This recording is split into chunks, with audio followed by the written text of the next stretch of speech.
Bismillah, Assalamualaikum warahmatullahi wabarakatuh. Alhamdulillah hamdan katsiran thayyiban mubarakan fi kama yuhibbu rabbuna wa yarda.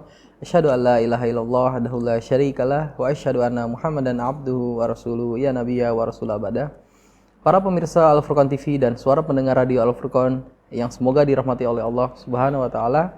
Alhamdulillah pada pagi hari ini kita kembali dalam program konsultasi keluarga bersama guru kita, Ustadz Ahmad Sabiq Hafidhahullah Ta'ala. Alhamdulillah, beliau telah hadir di tengah-tengah kita untuk menjawab beberapa pertanyaan yang masuk pada redaksi kita. Sebelumnya kita sapa dulu Ustadz yang telah hadir di tengah-tengah kita. Assalamualaikum warahmatullahi wabarakatuh. Assalamualaikum warahmatullahi wabarakatuh. Alhamdulillah. Baik, para pemirsa Al Furqan TV yang semoga dirahmati oleh Allah Subhanahu wa taala.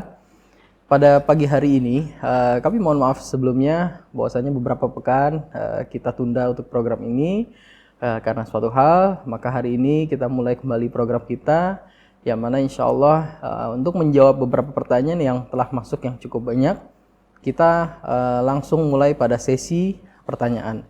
Kami ingatkan bagi pemirsa Al Furqan TV yang ingin mengirimkan pertanyaannya, bisa melalui WhatsApp kami di nomor 0812 5952 1312. Kami ulang di nomor 0812 5952 1312. Dan juga kami mempersilahkan untuk para pemirsa Al Furqan TV yang ingin bergabung pada program kita pada pagi hari ini untuk menelpon di line telepon di nomor 0812 5952 1312. Dan juga melalui Android kita, aplikasi di Android kita, pemirsa dapat mengirimkan pertanyaan yang ingin disampaikan di program ini di aplikasi Android kita melalui fitur pertanyaan. Silahkan mengirimkan pertanyaan yang insya Allah akan masuk pada redaksi kami.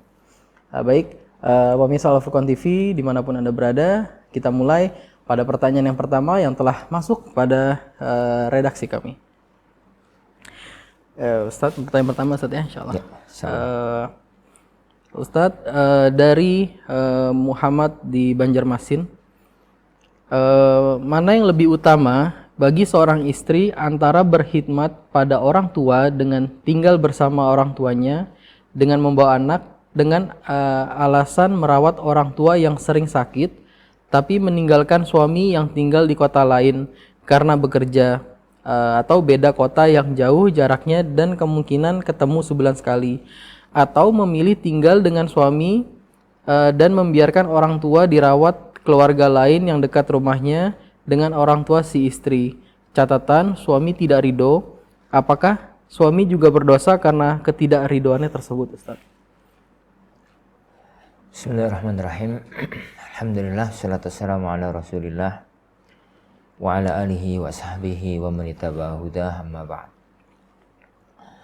Para pemirsa dan para ikhwah sekalian, manusia yang cerdas itu adalah manusia yang mampu memilih yang terbaik antara dua yang baik dan menghindari yang terjelek antara dua yang jelek. Kalau memilih antara baik dan buruk, itu nggak butuh kecerdasan. Kalau milih mana batu, mana roti, itu nggak butuh orang cerdas. Tapi memilih antara dua roti, mana yang termaslahat, mana yang terbaik, mana yang paling bermanfaat untuk dia, itu butuh kecerdasan, butuh kearifan. Itu kalau tidak bisa digabungkan antara kedua kebaikan. Karena hukum asal, antar dua kebaikan itu tidak berbenturan. Antara dua kebaikan itu tidak berbenturan, hukum asal. Tapi kadang-kadang karena ada kondisi tertentu, karena ada hal tertentu, antara dua maslahat itu akhirnya harus berbenturan. Bakti kepada orang tua satu kewajiban, satu kemuliaan, satu keagungan. Berbuat baik kepada mertua satu kemuliaan, karena perbuatan baik kepada mertua adalah bagian dari firman Allah, wa ashiruhunna bil ma'ruf. Bergaulah istrimu dengan yang baik. Dan di antara perbuatan baik seorang suami kepada istri adalah berbuat baik kepada keluarganya istri. Makanya Rasulullah Shallallahu Alaihi Wasallam baik kepada semua istrinya, baik kepada keluarga semua istrinya. Di satu sisi, yakni bakti, taat, berkhidmat, menyenangkan, menenteramkan sang suami adalah kewajiban seorang istri. Bahkan itu kewajiban yang amat sangat agung, kewajiban yang amat sangat mulia. Rasulullah Shallallahu Alaihi Wasallam, yakni beliau menjadikan bakti kepada seorang suami adalah pintu surga dan pintu nerakanya seorang istri. Tatkala ada seorang wanita datang ke kota Madinah, bertanya, menghadap sama Rasulullah SAW, bertanya tentang masalah-masalah agama. Selesai pertanyaan, maka Rasulullah SAW nyeletuk. Rasulullah SAW kemudian bertanya, "Adzatu zaujin ants?" Sampean punya suami mboten, Mbak? Sampean punya suami tidak, Mbak? Gitu. Maka Rasulullah mengatakan, "Iya, ya Rasulullah, saya punya suami." Rasulullah kembali bertanya, "Loh, terus gimana kamu berbuat terhadap suamimu?" Kata beliau, yani ilaihi juda, aku sama sekali tidak mengurangi kewajibanku terhadap dia, menuntaskan semua kewajibanku kepada dia. Yani maka Rasulullah Shallallahu Alaihi Wasallam mengatakan, "Ungguri, kamu lihatlah posisimu di hadapan suamimu, fa innahu jannatuki wa naruk." Karena suamimu itu bisa menjadi pintu surga bagimu dan bisa menjadi pintu neraka bagimu. Seorang suami yang ridho kepada istrinya karena khidmahnya, karena pelayanannya, karena kebaikannya, itu akan menjadi pintu surga. Bukankah Rasulullah SAW mengatakan, "Idza sallatil mar'atu khamsaha wa shamat syahraha wa hafizat farjaha wa ata'at ba'laha qila laha udkhulil jannah min haitsu abwabil jannati syi'at." Apabila seorang wanita itu sholat 5 waktu dengan baik, puasa Ramadan dengan baik, menjaga kehormatan dirinya, mentaati suaminya, maka qila laha udkhulil jannah min haitsu abwabil jannati syi'at. Yani masuklah kamu ke dalam surga dari pintu manapun yang engkau kehendaki. Ini kaidah umum yang harus dipahami dalam menjalani kehidupan rumah tangga. Tinggalkan egois, ya. Tinggalkan cara berpikir egois. Jadi cobalah kita berpikir dengan cara berpikir seandainya aku pada posisi suamiku. Seorang suami yang jauh di kota, yang dia ditinggalkan oleh istri dan anak-anaknya di kampung untuk merawat istrinya, untuk merawat ibundanya. Di satu sisi, yakni sang suami, lihatlah, yakni seandainya aku jadi seorang istri yang ternyata mempunyai seorang orang tua yang sedang sakit-sakit dan butuh dirawat, butuh yakni perhatian anak-anaknya. Dalam kondisi ini, pertama yang harus dipahami adalah nasihat ana diskusikan dengan baik dengan suami, didiskusikan bukan dengan nuansa egois, bukan dengan nuansa anania, bukan dengan nuansa maslahat dirinya.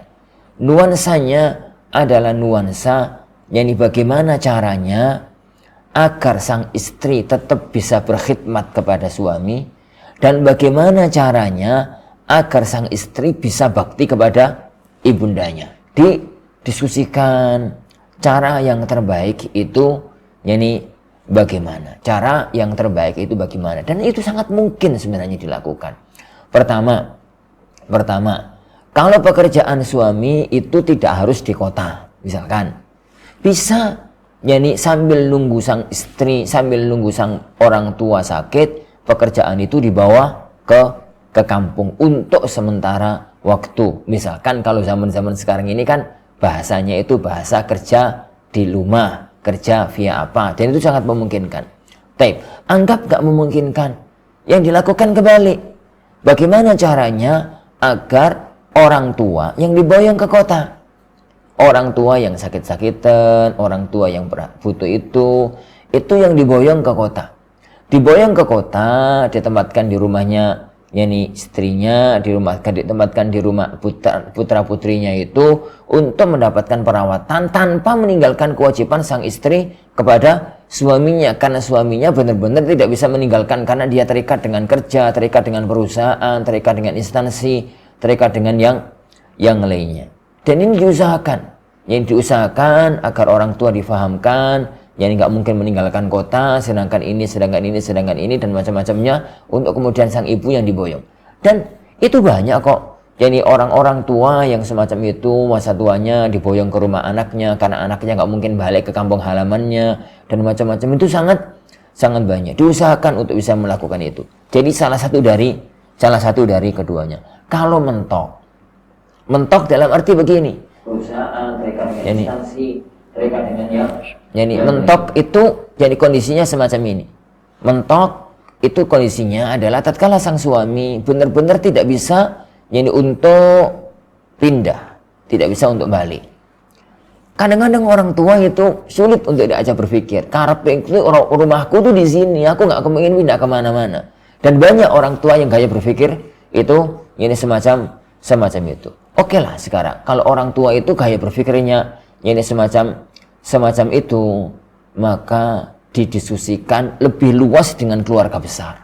Ana yakin kok ya ukhti, anti itu tidak anak sendirian. Karena dengan bahasa pertanyaan tadi, itu berarti anti itu punya adik, punya mbak, punya adik, punya kakak. Dengan bahasa pertanyaan tadi, diskusikan dengan keluarga besar.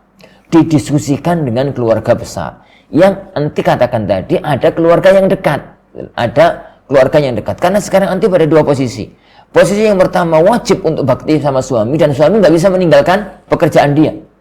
Suami nggak bisa meninggalkan pekerjaan dia. Sedangkan suami ditinggal oleh istri, itu juga nggak mungkin. Kalau sehari 2 hari, itu mungkin. Tapi kalau kemudian berbulan-bulan, ya namanya suami ya butuh kebutuhan ini, ya lepas dari masalah kebutuhan biologis tapi kan ya ono urusan makan, masaknya bagaimana, makan bagaimana, urusan rumah bagaimana, urusan ini bagaimana. Itu bukan perkara yang rumit dalam menghadapi rumah tangga. Jadi menghadapi rumah tangga, bayangkan anti itu tatkala misalkan anti itu adalah kondisi ditinggal oleh suami sendirian, gitu ya. Gonok sing memberi nafkah, nggak ada ini, nggak ada itu, sedangkan suami dari pagi harus berangkat sampai sore pulang belum masak, belum apa dan macam-macamnya. Itu berat. Tidak semua orang itu siap. Ini kalau kita belum bicara kebutuhan biologis loh ya. Jadi kebutuhan biologis itu, jadi kita belum berbicara mengenai masalah itu, karena syahwat laki-laki beda dengan yang lain. Ada orang yang kuat, yang itu adalah syahwatnya besar. Ada orang yang memang bisa sabar dengan kondisi yang semacam itu. Jadi itu didiskusikan dengan ruang lingkup yang lebih luas pada keluarga-keluarga yang lain, pada adik-adik, pada kakak, pada keluarga besarnya. Kemudian bagaimana caranya orang tua ini, ibu itu teramat. Lah, kemudian bagi tugas. Karena sebenarnya tugas ngerawat ibu itu kan bukan anti sendiri. Tugas keluarga besar, adik, kakak, anak-anaknya. Itu kemudian ada yang kondisinya memungkinkan, yang sedang ada yang memang dekat rumahnya atau satu kampung dengan dia. Itu yang tugasnya itu. Tugasnya anti misalkan nyuplai bahan apa, kebutuhannya, ini dan itu dan macam-macamnya, kemudian sepakat dengan suami 2 minggu sekali pulang atau sebulan sekali pulang atau yang semisalnya. Jangan menggunakan bahasa pokoknya, jangan menggunakan bahasa semacam itu akan memperuncing suasana. Gunakan bahasa wa amruhum syura bainahum, saling menasihati, bermusyawarah antara satu dengan yang lainnya. Kemudian dibangun di atas islah. Yurida islahan, meskipun ayat ini nggak berkaitan dengan ibu bapak ya, tapi berkaitan dengan bagaimana satu diskusi itu akan bisa baik kalau masing-masing itu ingin islah, masing-masing itu ingin untuk memberikan solusi yang terbaik untuk semuanya. Jadi itu yang harus diajak berpikir. Jangan dalam masalah-masalah semacam ini Anda nasihatkan, jangan menggunakan bahasa dosa apa enggak kalau enggak semacam itu. Itu enggak menyelesaikan masalah. Itu hukum fikih. Nah, masalah-masalah semacam ini perlu ditata dari sisi yang lainnya. Bagaimana caranya didiskusikan yang matang. Jadi ibu itu tertangani masalahnya, suami juga tidak terlentarkan haknya sebagai seorang suami. Insya Allah kalau memang itu diskusinya itu bagus, insya Allah Allah memberikan taufik kepada kepada kita. Lah, nanti kalau sudah mentok baru dibahas mana yang lebih utama, mana yang lebih wajib, dan itu butuh orang yang tahu lapangan. Tahu lapangan dalam arti status anti itu sendirian atau banyak keluarga. Ibu itu sampai di level apa kebutuhannya, suami sampai di level apa hajatnya kepada istri, dan itu ini butuh diskusi bareng antara anti dengan suami di hadapan ustadz yang terpercaya untuk bisa mendiskusikan masalah itu dengan sebaik-baiknya. Wallahu a'lam bishawab. Nah, Baik, jazakumullah khair Ustaz atas jawabannya. Kita masuk ke pertanyaan yang kedua dari hamba Allah dari Jakarta, Ustaz. ya. Ustaz, bagaimana sikap seorang istri sudah mempunyai anak 3, umur 16, 12, dan 9 tahun, yang telah ditalak lebih dari 2 tahun. Namun, mantan suami tidak terlihat ingin rujuk dan juga tidak mengurusnya ke pengadilan agama. Apakah boleh jika istri yang menggugat atau mengurusnya ke pengadilan agama, walau secara syar'i istri yang menjadi tergugat, dan hak apa saja yang bisa diperoleh oleh gugatan tersebut? Taib. Hidup itu memang ujian. Ya ukhti, hidup itu memang ujian. Allah ingin lihat kita itu sukses menjalani ujian itu atau tidak. Wa nabluukum bisyarri wal khairi fitnah wa ilaina turja'un. Dan kami akan uji kalian itu dengan kejelekan dan kebaikan sebagai satu ujian. Nantinya semuanya itu akan kembali kepada Allah Subhanahu wa taala. Sebaik apapun perbuatan kita, sekecil apapun perbuatan kita yang baik, Allah akan memperlihatkannya kepada kita. Dan sekecil apapun kejelekan kita, pasti akan kita lihat efeknya nanti di alam akhirat. Wa may ya'mal mithqala dzarratin khairan yara wa may ya'mal mithqala dzarratin syarran yara. Berkaitan dengan kasus anti tadi, jadi anti bilang tadi sudah terjadi perceraian sekitar 2 tahun yang lalu. Sebenarnya dari titik syariat, cerai itu secara otomatis jatuh apabila sang suami mengucapkan kata cerai. Tidak harus lewat pengadilan. Yang harus lewat pengadilan itu kalau anti gugat cerai, khulu namanya. Karena pisah suami istri itu ada 4 macam. Ada pisah karena wafat, dan ini gak kita bahas karena salah satunya diwafatkan oleh Allah Subhanahu wa taala. Itu adalah murni kehendak dan takdir dari Allah. Yang kedua, tolak. Tolak itu adalah sang suami yang memutus hubungan suami istri tersebut, hubungan pernikahan, dengan menceraikan istrinya. Ini sang suami begitu ngomong anti talik, kamu saya ceraikan, maka langsung jatuh cerai. Langsung jatuh cerai. Meskipun tidak lewat pengadilan. Adapun yang ketiga, kalau yang ingin memutus hubungan pernikahan itu adalah istri. Ini namanya khulu. Dan kalau khulu, wanita itu nggak punya hak khulu. Maksudnya nggak punya hak menceraikan. Yang bisa dilakukan adalah melakukan gugatan ke pengadilan. Nanti oleh pengadilan dipelajari kasusnya. Kalau kemudian alasan sang istri itu dibenarkan atau dikabulkan oleh pengadilan, maka pengadilan akan memutuskan untuk memisah hubungan antar keduanya. Maka jatuhlah yang namanya khulu. Jatuh yang namanya khulu. Itu yang ketiga.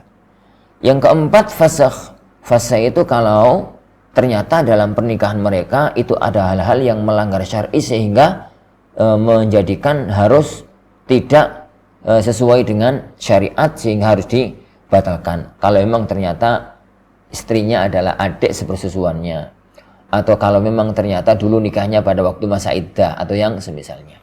Lah, dalam kasus yang disampaikan tadi yang terjadi itu adalah kasus cerai sebenarnya, itu kasus cerai. Anti tadi ngomongnya bahwa suami menceraikan sudah 2 tahun yang lalu.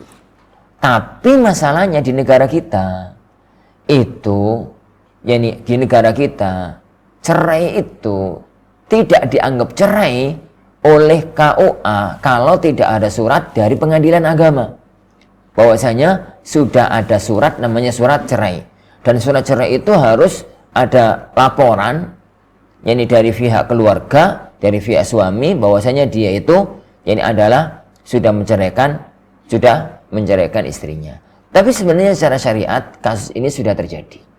Nah, kalau memang terjadi hak cerai, terjadi perceraian, maka dan itu adalah cerai, yakni cerai roja'i, cerai 1 dan cerai 2, maka haknya istri dalam kasus tadi yang pertama, selama masa iddah itu dia masih berhak mengambil nafkah, diberi nafkah oleh suaminya selama masa iddah.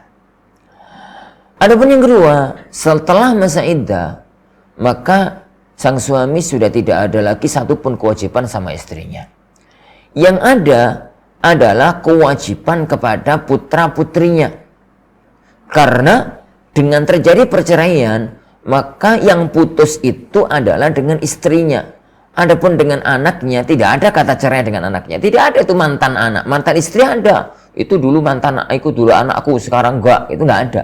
Kalau istri, iya. Bisa ada mantan cerai. Mantan istri itu ada. Tapi kalau mantan anak enggak ada. Seorang ayah tetap berkewajiban untuk memberikan nafkah kepada anaknya. Meskipun ikut istrinya. Sampai laki-laki itu usia mandiri. Wanita sampai dia itu menikah. Dalam pendapat yang lebih kami pilih dalam masalah itu dengan segala khilaf yang muncul di kalangan para ulama yang berkaitan dengan hal tersebut. Wallahu a'lam. Lah, letak masalahnya sekarang adalah cerai itu sudah jatuh dan sudah 2 tahun yang lalu. Sudah 2 tahun yang lalu. Titik masalahnya sekarang adalah belum diurus ke pengadilan. Ini belum diurus ke pengadilan. Kalau saran saya, pertama ada yang ngomongi suami supaya tidak berbuat zalim. Kalau memang sudah cerai, ya sekalian dituntaskan ke pengadilan. Agar kalau suatu ketika nanti Allah takdirkan ada yang melamar sang istri, itu siap untuk menikah lagi karena sudah ada surat ini cerai dari pengadilan tersebut. Adapun kalau kemudian setelah istri suaminya dinasihati untuk segera ngurus masalah ini, kemudian nggak ngurus-ngurus, jadi nggak lanjut-lanjut begitu ya, nggak jalan-jalan, maka tidak ada jalan kecuali anti yang ngurus ini ke pengadilan lewat gugat cerai. Jalurnya nanti khulu. Tapi itu bukan khulu dalam arti khulu syar'i, karena sebenarnya cerai sudah terjadi. Hanya untuk ngambil surat cerai.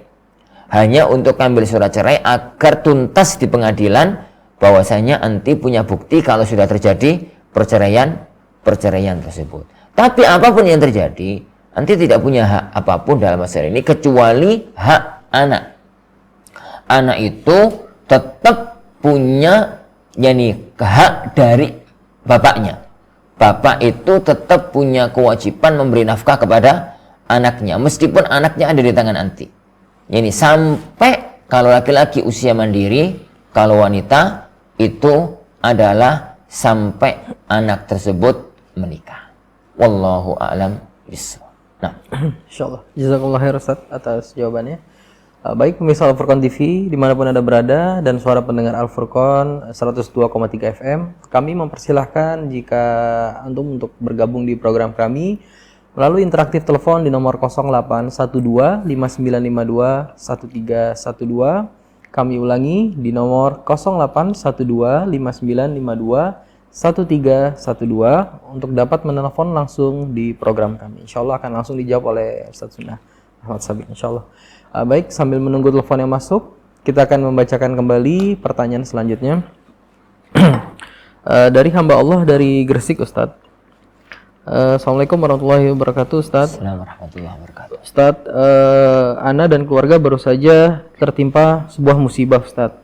Yang mana musibah ini baru pertama kali kami alami dan keluarga kami sangat syok, yaitu kami baru saat musibah kecelakaan, Ustadz. Jadi saat itu mobil kami sedang putar balik, namun qadarullah ada seorang pengemudi sepeda motor yang menabrak mobil kami.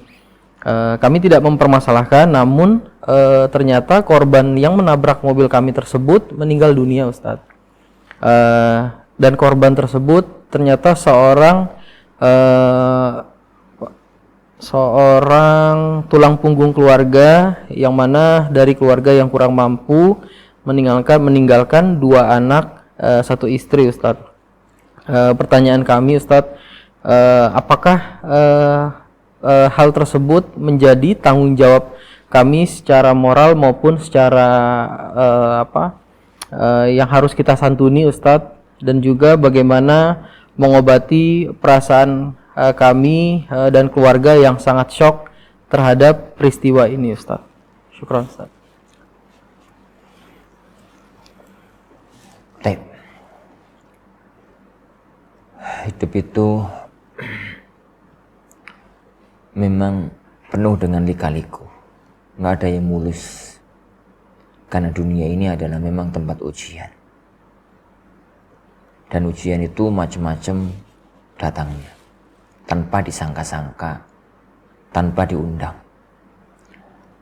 macam-macam datangnya, model-model bentuknya, ada yang sakit, ada yang ekonominya lemah, ada yang ya macam-macam gitu ya, dan salah satunya bentuknya model semacam tadi.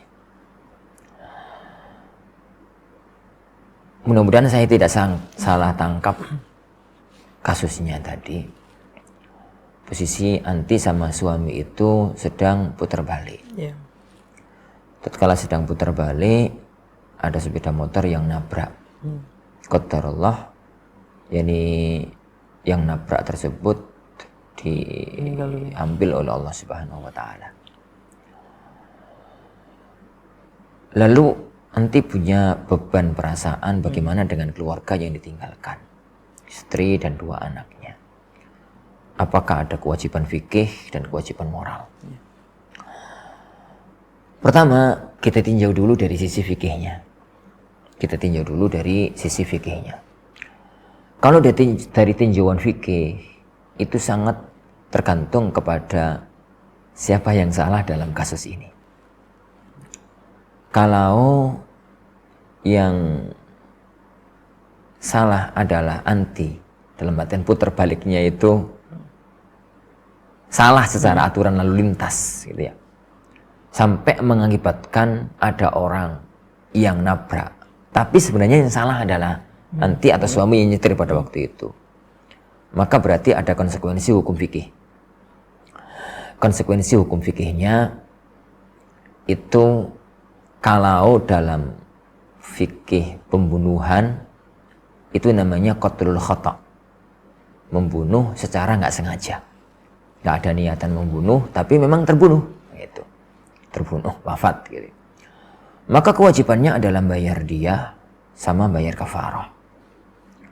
Yani bayar diyah itu ya diyah gitu, dibayarkan diyatnya denda pembunuhan. Kemudian bayar kafarah itu berpuasa 2 bulan berturut-turut. Itu yang pertama. Adapun kalau yang terjadi itu adalah kebalikannya, Anti itu putar baliknya sudah benar. Tapi mungkin karena pengendara sepeda motor itu nggak konsentrasi, nggak perhatian, atau mungkin malah ngebut, atau mungkin malah HP-an, akhirnya nabrak. Maka berarti salah di beliau.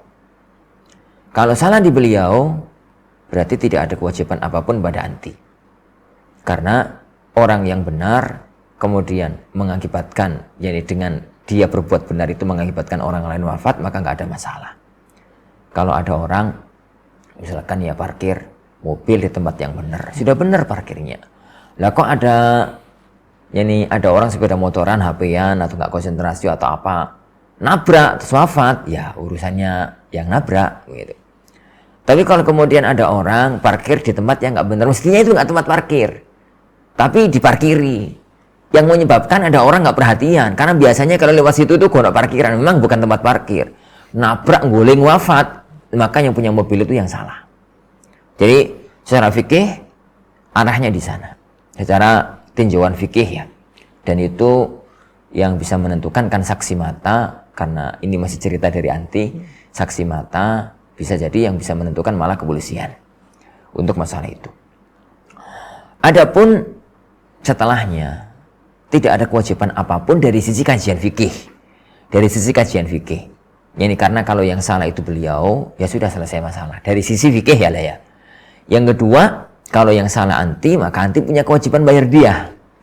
Ini punya kewajiban untuk bayar dia. Kalau zaman sekarang di negeri kita pembahasan diat itu denda pembunuhan itu nggak ada undang-undangnya, maka berarti dibahas secara sulah. Secara sulah itu diperhitungkan secara damai antara keluarga anti dengan keluarga mereka. Tapi ada satu yang sangat saya acungi jempol dalam cerita tadi atau dalam kasus tadi, yaitu bahwasanya anti mempunyai perasaan mempunyai perasaan merasa berdosa karena ternyata korbannya itu adalah tulang punggung keluarga. Maka itu perasaan sangat bagus. Jadi siapapun yang salah dalam kasus tadi, maka perasaan itu perasaan yang sangat mulia karena merasa terpanggil untuk membantu saudaranya yang terkena beban. Yani karena itu masuk dalam Allahu fi aunil abdi maka al abdu fi auni akhi. Jadi Allah Subhanahu wa taala itu dalam pertolongan hambanya, menolong hambanya selagi hamba itu menolong saudaranya. Dan semoga masuk dalam firman Allah, wa ta'awanu 'alal birri wa taqwa, tolong menolonglah kalian dalam yani perbuatan kebaikan dan ketakwaan.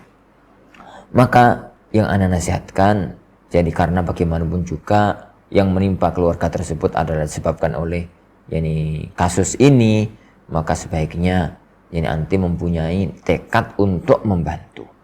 Berapanya nggak ada aturannya, tekad untuk membantu. Syukur-syukur kalau memang ada kenalan yang bisa untuk digandengkan, akhirnya mereka mempunyai ya suami, ibu itu mempunyai suami lagi, dan yang semisalnya itu adalah satu di lewat jalur kita yang mengusahakan cari-carikan berita-berita teman-teman yang mungkin sudah duda atau mungkin masih jaka atau apa gitu, sehingga mereka bisa secara keluarga. Kalau memang tidak, maka seandainya kita membantu keluarganya, jadi misalkan dengan ibu itu dicarikan pekerjaan, atau mungkin kita sendiri punya lahan pekerjaan atau apa, sehingga mereka bisa jadi untuk hidup dan macam-macamnya, maka itu adalah satu keagungan insyaallah subhanahu wa ta'ala. Tapi dari sisi kajian fikih, yang kajian fikihnya kembali kepada jadi yang pertama tadi. Tapi di sini bukan hanya masalah fikih yang terjadi, tapi masalah bagaimana kita ikut empati, jadi kita ikut perhatian, karena apapun yang terjadi sebenarnya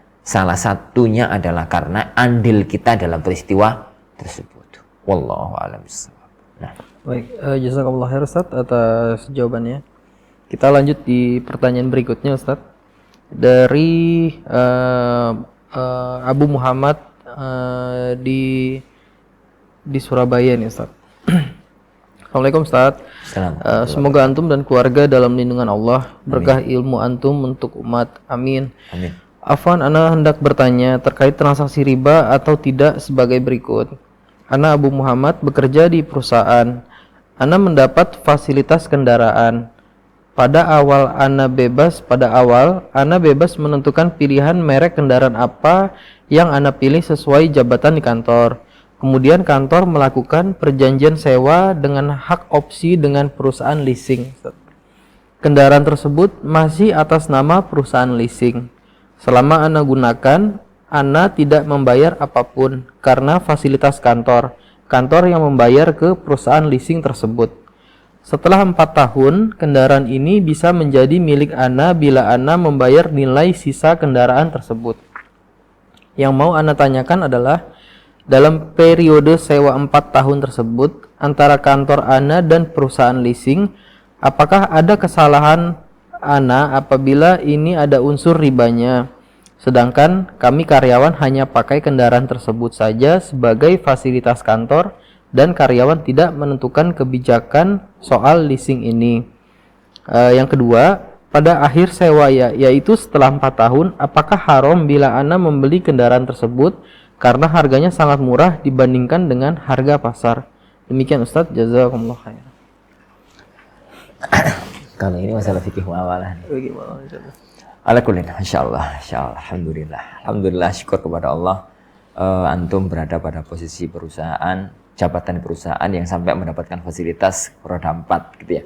Itu berarti level-level manajer kalau nggak salah, level manajer ke atas. Alhamdulillah, syukurillah, ini kita syukuri dan nikmati hidup ini untuk menuju kepada ridha Allah Subhanahu wa Ta'ala. Dan ana senang sekali kalau ada orang-orang yang perhatian banget dengan hukum-hukum halal haram, hukum-hukum riba, karena itu akan menjadi salah satu di antara sebab Allah memberikan keberkahan kepada rezeki kita kalau kita itu perhatian titik halal, titik haram ya. Pertama, dalam kasus tadi, lepas dari masalah leasingnya ya, karena tidak semua leasing itu bermasalah. Harus diperinci sebenarnya, itu harus diperinci, dan harus sebenarnya yang dilakukan oleh perusahaan transaksi dengan leasingnya itu bagaimana. Lepas dari masalah itu, karena sekilas tadi kayaknya ceritanya itu sewa. Ya nih kayaknya itu adalah sewa atau apa tadi. Lepas dari masalah itu. Jadi ada dua kemungkinan berarti kasus itu. Yang pertama, jika mobil itu sah milik perusahaan, kemudian digunakan untuk fasilitas karyawan. Jadi perusahaan itu beli, bisa jadi beli cash, dan kayaknya nggak ada perusahaan yang beli cash. Jadi bisa jadi mobil itu beli cash. Kalau memang mobil itu beli cash, kemudian dimiliki, sudah itu milik perusahaan, kemudian oleh perusahaan itu diberikan kepada manajernya, karyawannya yang mempunyai fasilitas, kemudian dipakai atas nama perusahaan tersebut, kemudian nanti setelah 4 tahun maka oleh perusahaan dilepas dengan harga yang murah dan dibayar oleh karyawannya tersebut jauh di bawah harga pasar. Bahkan semacam itu, kalau itu yang terjadi berarti nggak ada masalah sama sekali. Atau yang kedua, kasusnya itu adalah perusahaan itu beli tapi kredit.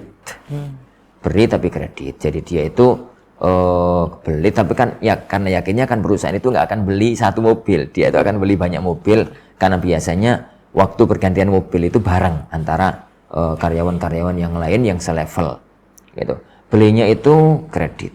Ini belinya itu kredit.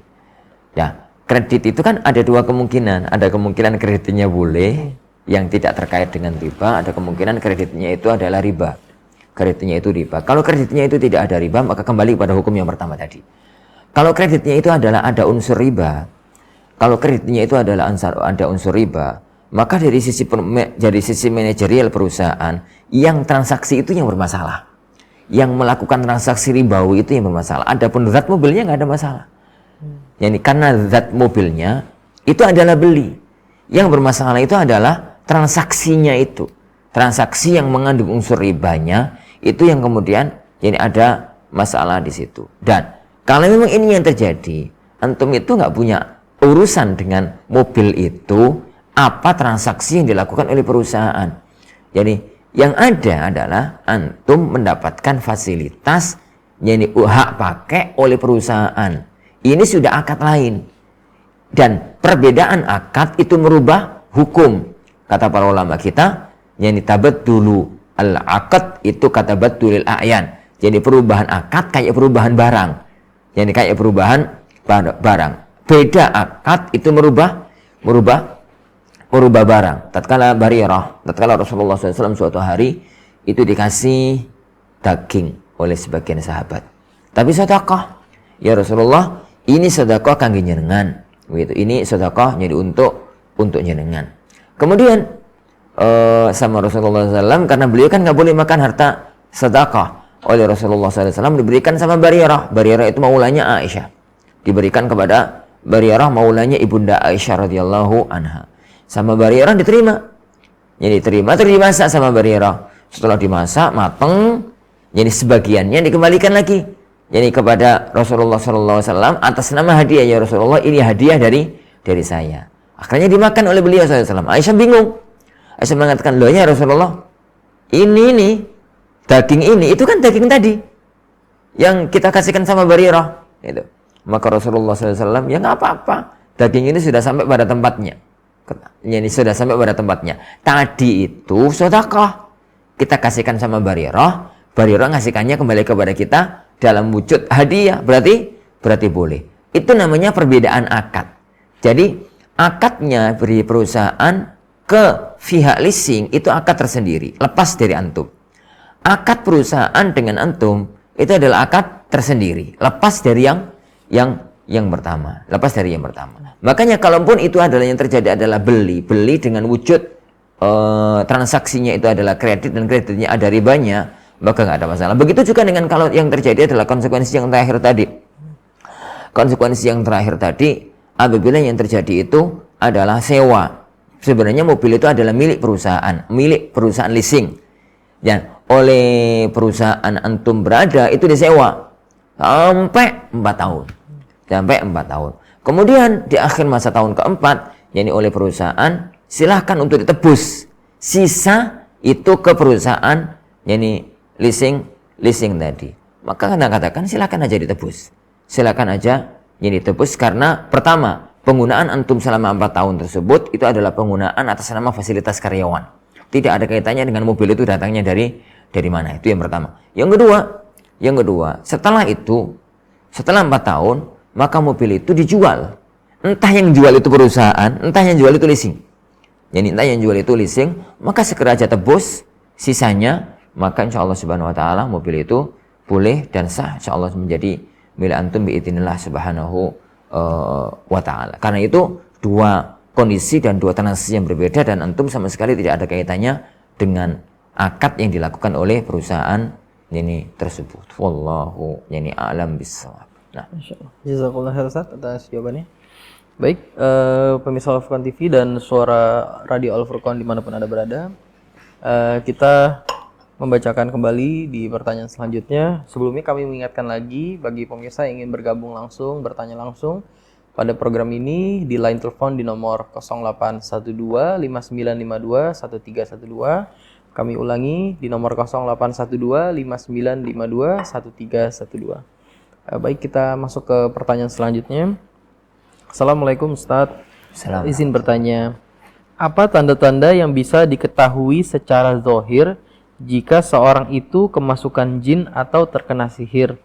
Bagaimana membedakan antara kepikunan dengan kena sihir atau kemasukan jin pada seorang yang sudah lanjut usia? Jazakumullah khair Ustadz. Dari Ummu Syafiq dari Palembang. Penyakit fisik itu fakta. Kemasukan jin, kerasukan jin itu juga fakta.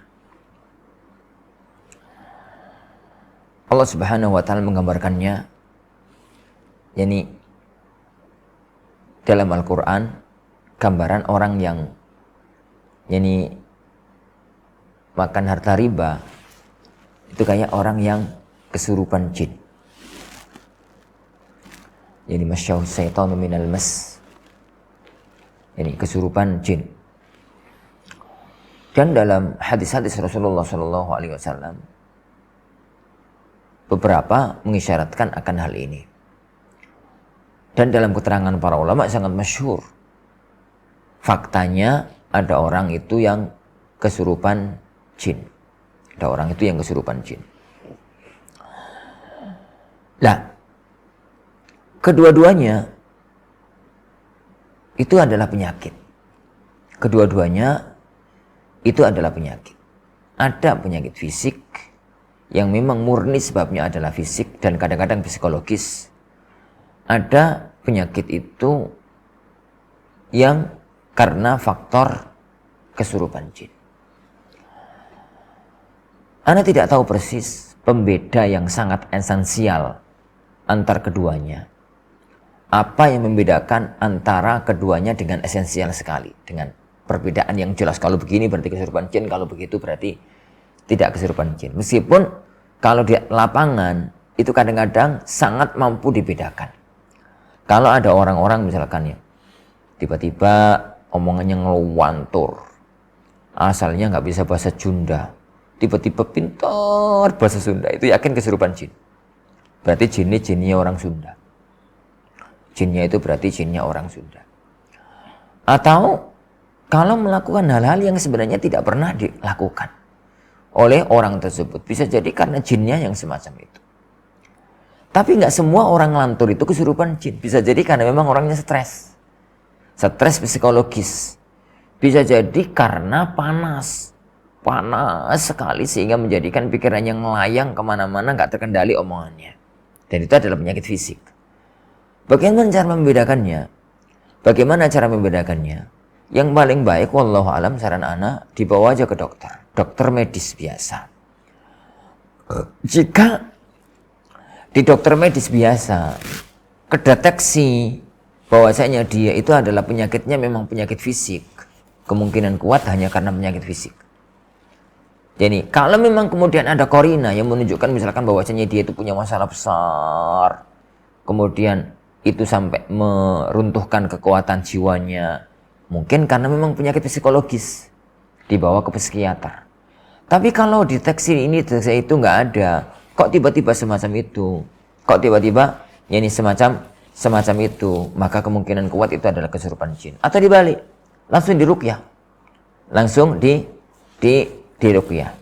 Kalau diruqyah itu tidak ada efek apapun yang menunjukkan bahwasanya dalam tubuhnya itu ada jin, kemungkinan kuat itu adalah penyakit biasa, penyakit fisik atau penyakit psikologis. Tapi kalau kemudian diruqyah secara syar'i, kok kemudian keluar jinnya, bicara, ngomong sebagaimana itu yang masyhur terjadi pada orang yang kesurupan jin, maka zahirnya orang itu adalah kesurupan jin. Apakah bisa terkumpul antara keduanya? Sangat mungkin. Sangat mungkin terkumpul antara keduanya. Sakit fisik, psikologis iya, kesurupan jin juga iya. Wallahu alam. Jadi kita tidak dapat memastikan. Yang bisa memastikan adalah yang tahu di lapangan. Jadi kondisi Ibu Anti itu misalkan tadi ceritakan itu pikun biasa atau kesurupan jin. Itu yang sangat tahu adalah ada yang melihatnya langsung di lapangan. Melihatnya itu di lapangan, kondisinya ini semacam apa untuk bisa memastikan itu kesurupan jin atau tidak. Wallahu a'lam bishawab. Nah, insyaallah jazakumullah khair Ustaz atas jawabannya. Kita ke pertanyaan selanjutnya dari hamba Allah Ustadz di Semarang. Ustadz ingin bertanya, Ustadz, ana seorang suami memiliki anak, namun istri ana sudah meninggal. Ustadz, bolehkah ana meminta tips pada Ustadz untuk merawat anak ana? Ana ingin sekali anak ana menjadi hafiz Quran. Mohon berbagi Ustadz untuk tips dan sarannya Ustadz. Masya Allah, ya akhi. Anak itu amanat dari Allah. Amanat dari istri. Yang lebih dulu dipanggil oleh Allah Subhanahu wa ta'ala. Sedangkan antum sendirian. Kalau nggak salah tangkap, anak memahami cerita tadi. Sendirian, belum nikah. Antum punya kewajiban untuk terhadap anak itu dari dua sisi. Sisi yang pertama, nafkahnya, nafkah zahir. Sisi yang kedua, pendidikannya. Kan itu berkaitan dengan bagaimana anak itu bisa menjalankan kewajiban-kewajiban agamanya. Ya ayyuhalladzina amanu qu anfusakum wa ahlikum nara. Wahai orang-orang yang beriman, jagalah diri kalian dan keluarga kalian dari api neraka. Nah, untuk urusan kebutuhan fisik, makan, minum, insya Allah nggak ada masalah. Karena semua orang itu rezekinya diatur oleh Allah Subhanahu wa taala. Wa min dabbatin fil ard illa 'alallahi rizquha. Tidak ada satupun yang berjalan melata di muka bumi kecuali pasti rezekinya itu sudah ditanggung yakni oleh Allah Subhanahu wa taala. Letak masalahnya sekarang adalah keinginan antum yang sangat mulia. Jadi menjadikan anak itu adalah hafizah yang hafal Al-Quran Al-Karim, dan itu cita-cita agung. Jadi harus diperjuangkan, harus diusahakan yani untuk menjadikan itu, dan itu adalah salah satu di antara bentuk bakti antum pada sang istri, menjadikan anaknya anak yang soleh, solehah, karena semua amal kebajikan yang dilakukan oleh seorang anak maka secara otomatis orang tua akan mendapatkan bagiannya. Karena anggaplah orang tua sang ibu itu nggak ngeramut karena sudah meninggal dunia, tapi kan dia yang mengandung, dia yang melahirkan, dia yang menyusui, dan dia juga sempat ngeramut sebentar, maka apapun amal kebajikan yang dilakukan oleh sang anak, maka ibu akan mendapatkan bagian meskipun sudah beliau meninggal dunia. Walaysa lil insani illa ma sa'a dalam bahasa Al-Qur'an. Jadi orang itu tidak akan mendapatkan kecuali apa yang dia usahakan, dan anak itu bagian dari usahanya orang tua. Kata Rasulullah SAW, inna waladakum min kasbikum, bahwasanya anak-anak kalian itu adalah bagian dari usaha kalian. Lah, sekarang bagaimana caranya? Sangat tergantung sebenarnya adalah kepada kemampuan dan kesempatan antum. Kemampuan dan kesempatan antum. Jadi kalau antum itu adalah orang yang mampu, misalkan mampu membaca Al-Quran dengan bagus dan mampu untuk menjadikan anak itu hafal. Karena dia pernah mondok, pernah sekolah tahfidz, ngerti trik-triknya, jadi ngerti cara-caranya, maka bisa dilakukan sendiri. Yang kedua, kalau antum itu nggak mampu, ya mungkin nggak pernah mengenyam bangku pondok, ya mungkin ini, mungkin itu, maka serahkan sama ahlinya. Serahkan sama ahlinya. Apa mesti mondok? Ya nggak mesti. Kalau zaman sekarang itu kan banyak rumah tahfidz, ini banyak TPA, banyak rumah tahfidz lah kalau bahasa kita sekarang di kota-kota tempat kita berada, atau banyak pesantren. Maka serahkan kepada guru-gurunya, serahkan kepada itu, dan itu insya Allah pertama berarti menyerahkan anak kita kepada orang yang pas di bidangnya. Yang kedua insya Allah mengurangi beban kita ngurusi anak tatkala kita itu masih single, belum memiliki pasangan lagi. Itu yang pertama. Dari sisi ini itu. Yang kedua, ya akhi, satu hal yang sangat penting, bahwasanya ilmu agama itu bukan ilmu dunia. Ilmu dunia itu pokoknya wong pinter, cerdas, serius, semangat, nyampe. Tapi kalau ilmu dunia ini adalah ilmu warisan kenabian. Allah memberikannya kepada siapapun yang Allah kehendaki. Dengan usaha kita. Usahakan pertama harta yang kita gunakan untuk membiayai anak-anak kita itu harta yang halal. Harta yang halal tidak tercampur dengan syubhat apalagi haram. Karena itu akan amat sangat berpengaruh kepada hasil anak kita. Yang kedua doa. Yang kedua doa. Doa yang tulus dari orang tua kepada anak-anak. Bisa jadi loh yang membuat anak kita itu jadi orang itu bukan karena biaya, bukan karena fasilitas sekolah, bukan karena pondoknya api, bukan karena sekolahnya favorit, tapi karena doa kita tembus ke langit untuk kebaikan anak-anak kita. Dan doa orang tua kepada anak itu adalah doa yang tembus, doa yang mustajab. Yang ketiga, perbaiki diri kita. Karena kacang itu orang ninggal lanjaran. Anak itu nggak terlalu jauh dari orang tuanya. Kalau emang kita itu sendiri adalah orang yang jauh dari Allah, kita sendiri itu adalah orang yang maksiat kepada Allah Subhanahu wa taala, maka bagaimana mungkin dari orang tua yang semacam itu kemudian terlahir anak-anak yang diberkahi oleh Allah Subhanahu wa taala. Oleh karena itu ya akhi, tinasani-Allah wa yakum, nasihat anak, untuk pendidikan anak, ya anak nggak tahu posisi antum. Kalau antum bisa lakukan sendiri bisa setelah kerja begitu. Tapi kalau memang tidak, asalnya serahkan kepada orang-orang yang memang mampu untuk melakukannya. Bisa di rumah tahfidz, bisa di pesantren, bisa di ini, bisa di itu dan yang lainnya. Tapi kemudian kita mendukung dari sisi yang lainnya. Doakan anak-anak kita, usahakan rezeki kita tidak nyerempet yang haram. Kemudian jadilah kita itu sosok yang layak untuk jadi orang tua anak yang hafidz. Jadi sebenarnya itu cocok-cocokan kok. Jadi cocok-cocokan itu apa ya? Sebenarnya orang tua kayak ngunuku anaknya layak apa enggak? Ya enggak mesti ustadz loh ya. Anda katakan enggak mesti ustadz, enggak mesti ustazah. Insan yang bertakwa insyaallah akan lahir anak-anak generasi-generasi yang bagus. Wallahu a'lam. Terakhir, jadi ilmu itu anugerah Allah Subhanahu wa taala. Kalau memang anak itu adalah sudah mengerahkan kemampuannya, tapi kok belum Allah takdirkan, ya ojo diseneni, jangan dimarahi. Karena kadang-kadang orang tua itu ambisi wong tua, bukan ambisinya anak. Anak itu misalkan yani ditakdirkan oleh Allah, yani kawan bayi ini itu yani koyo iwak, koyo ikan. Dipaksa sama anak suruh jadi elang. Dipaksa sama orang tuanya suruh jadi elang, karena wong tua itu akan bangga nih anaknya jadi elang. Lah itu kan salah yang orang tuanya. Wong anaknya itu bukan elang, anaknya itu dijadikan oleh Allah punya kemampuan ikan, renang, mestinya didukung untuk jadi perenang ulung. Itu bahasa kasarannya. Anak itu ada yang tidak diberikan oleh Allah kemampuan hafalan. Ada yang diberikan oleh Allah kemampuan hafalan.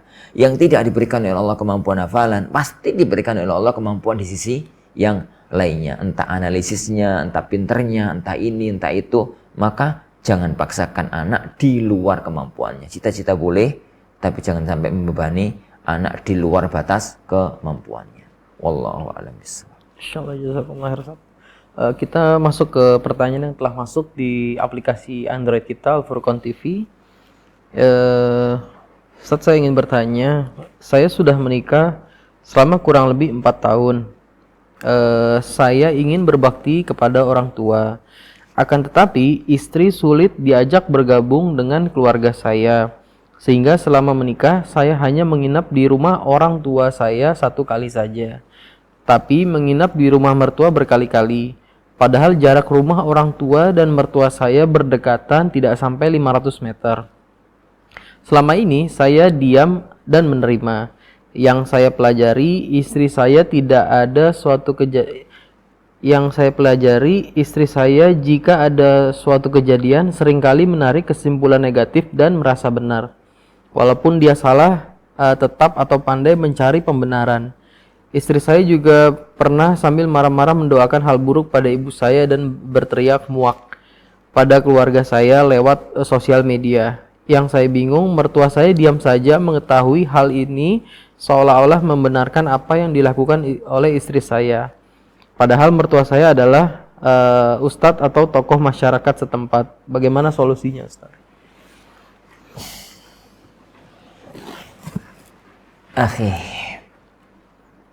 Masalah semacam itu, nasihat anak diselesaikan berdua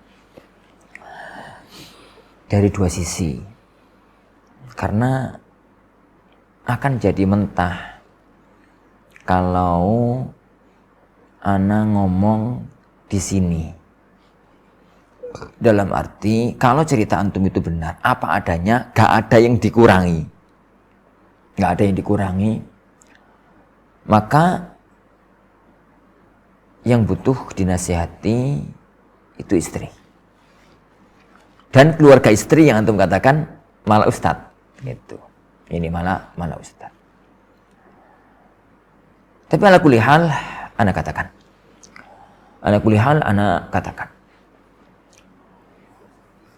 pertama, ya akhi, tidak ada wanita yang sempurna. Istri kita itu bukan peri, bukan bidadari. Dan memang fitrah wanita itu bengkok. Jadi kata Rasulullah SAW, "Istausu bin nisa'i khaira, fa innahunna khuliqna min dhila'in a'waj." Yani istausu bin nisa'i khaira. Berbuat baiklah kamu kepada istri-istrimu. Yani karena mereka tercipta dari tulang rusuk yang bengkok. Namanya tulang rusuk yang bengkok itu ya kaku, ya keras, kotor lagi, belepotan dengan darah dan daging. Nah, itu harus dipahami dari awal, sehingga antum nggak nuntut istri itu sempurna. Nggak ada yang sempurna di muka bumi. Tapi bedanya ada yang bengkoke itu nemen, ada yang bengkoke nggak patek nemen. Ada yang kerasnya itu sedikit bisa melunak, ada yang kerasnya itu nggak bisa melunak. Antum sebagai suami, ya akhi, itu mesti tahulah di mana titik-titik kebaikan istri antum. Mesti tahulah kapan istri antum itu bisa diajak ngomong. Dan bagaimana caranya agar bicara itu masuk ke dia. Ada seorang wanita itu yang bisa diomongi, tunduk nih pakai dalil. Ada wanita itu dipakai dalil malah mentah. Ada orang itu yang maunya itu bukan dalil. Maunya itu adalah diomongi tentang masa depannya. Sampeyan nanti tidak dari wong tuwa, tundui mantu kok ya sampeyan iku piye, kan kok ngono ya. Ada yang semacam itu. Ada yang lainnya. Ada yang lainnya. Jadi, pertama nasihat anak. Cari waktu-waktu yang pas untuk ngomong istri. Antum nggak usah ngomong kepada orang tuanya istri. Karena itu di luar kemampuan.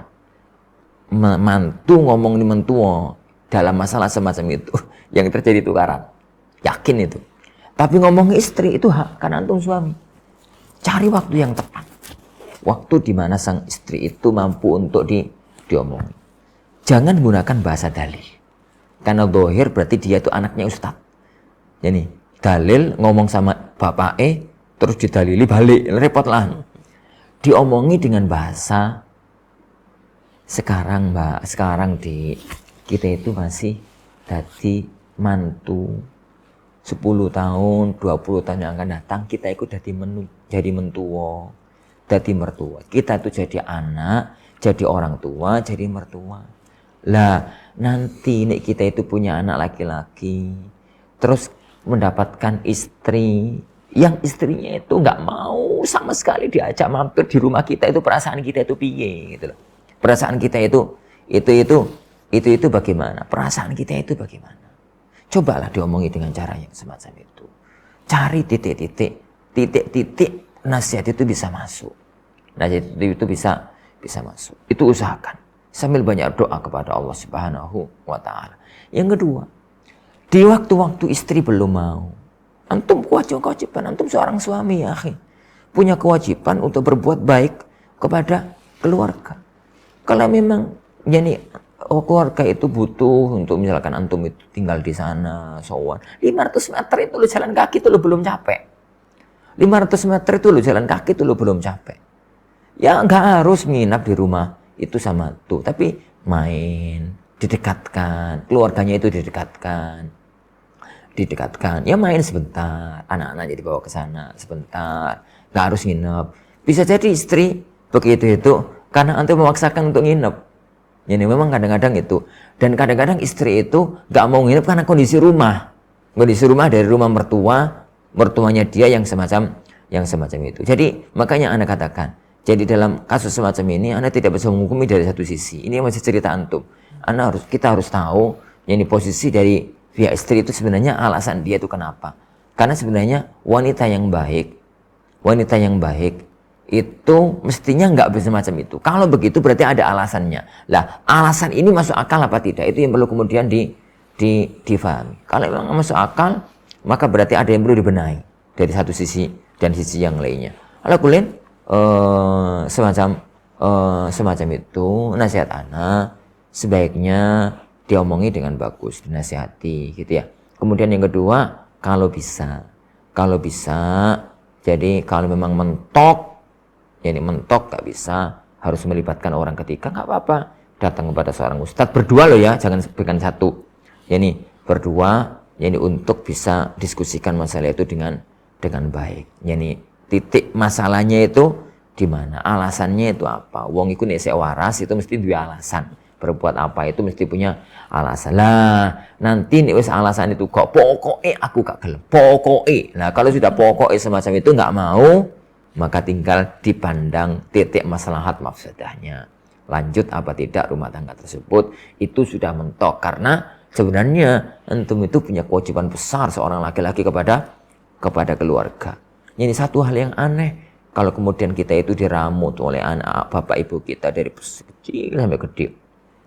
Gede-gede kemudian kita dinikahkan, harapannya kan orang tua itu anaknya itu benar jadi anak yang berbakti, bahagia dirinya, anaknya itu bakti kepada orang tuanya. Kalau memang semacam itu kemudian nggak jadi, itu kan perlu masalah banget bagi orang tuanya tersebut. Wallahu a'lam bishawab.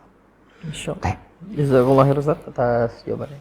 Baik, pemirsa Al-Furqan TV dan pendengar suara di Al-Furqan dimanapun Anda berada, karena keterbatasan waktu kita, program konsultasi keluarga hari ini kita sudahi. Kami mengucapkan banyak-banyak terima kasih kepada pemirsa Al-Furqan TV dan pendengar suara Radio Al-Furqan yang telah menyimak dari awal hingga akhir, dan juga kepada Ustadz kita, guru kita Ustadz Sunnah Ahmad Sabik Hafidhullah Ta'ala atas nasihatnya dan jawaban dari pertanyaan-pertanyaan kita. Insya Allah pertanyaan yang sudah masuk kita akan jawab di pertemuan selanjutnya, dan bagi pemirsa juga yang ingin menyampaikan pertanyaannya bisa melalui WhatsApp kita atau memasuki pertanyaannya di aplikasi Android kita Al-Furqan TV di Play Store. Baik, kita akhiri pertemuan kita hari ini dengan doa kafaratul majelis. Subhanakallahumma wa bihamdika asyhadu alla ilaha illa anta astaghfiruka wa atubu ilaik. Assalamualaikum warahmatullahi wabarakatuh. Salam.